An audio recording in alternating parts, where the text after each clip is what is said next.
Okay, so from earlier steps, we've established that we have a 1x1 square here, and we're going to use Geometer's Sketchpad here to kind of explore what happens when we start translating the square and moving it around. Now the problem says that you can go anywhere in the grid as long as you're a positive integer between 0 and 2012 in either direction along the x's or along the y's. But it really doesn't matter where we go, so we're just going to hone on here in the first quadrant, and let's say we look at the point right here, 2, 2. So what would it take for me to have to move this square around to capture 2, 2? So right now the square is capturing 2, 2, and right now it's not. So where does the center of this square need to move around to? What is its locus in order to capture 2, 2? And what's nice about Sketchpad is we can use the handy-dandy trace feature to look at this a little bit. So we're going to trace the intersection here. We're going to trace that point. And so right now I'm capturing it, and if I move all the way to here, I'm still tracing that point. And even if I move the square this direction, I'm still capturing the point 2, 2. And if I move up in this direction, you see I'm still capturing 2, 2, and even in this direction.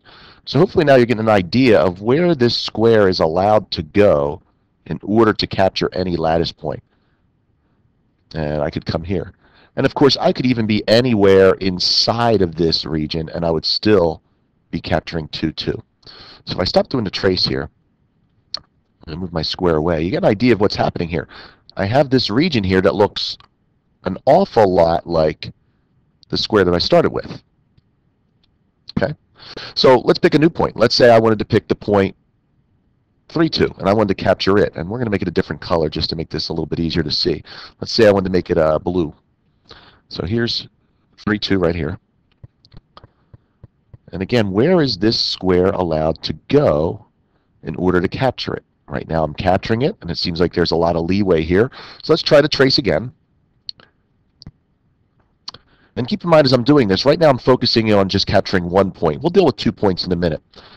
So I'm capturing, I'm moving along, capturing, and come all the way over here and down to here.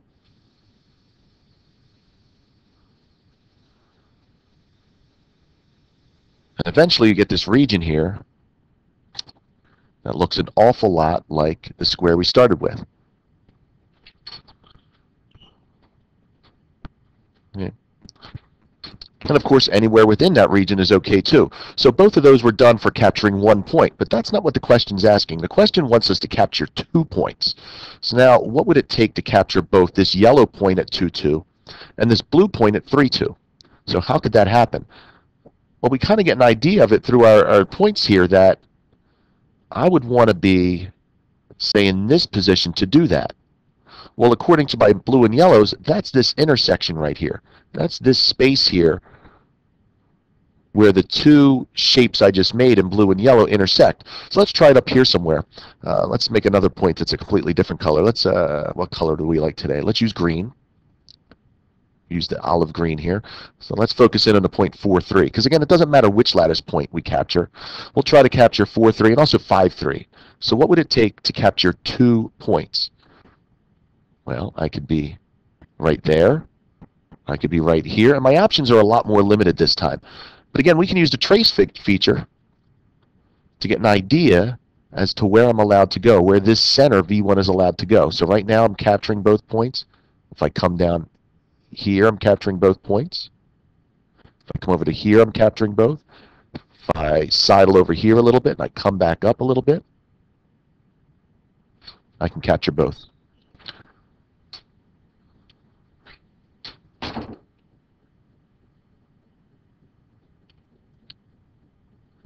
So now we see we have this strange green region here, and I'm not quite sure what shape it is, but notice that this green region now represents the overlap between these two, and at least we have some insight into the idea of a solution as to where V1 is allowed to go, and we didn't have that idea before.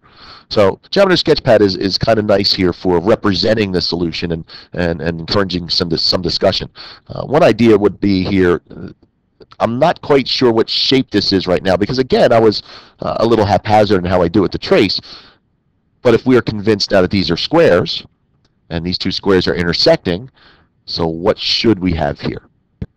And those are the nice generalizations and nice solutions you can come up with your classes.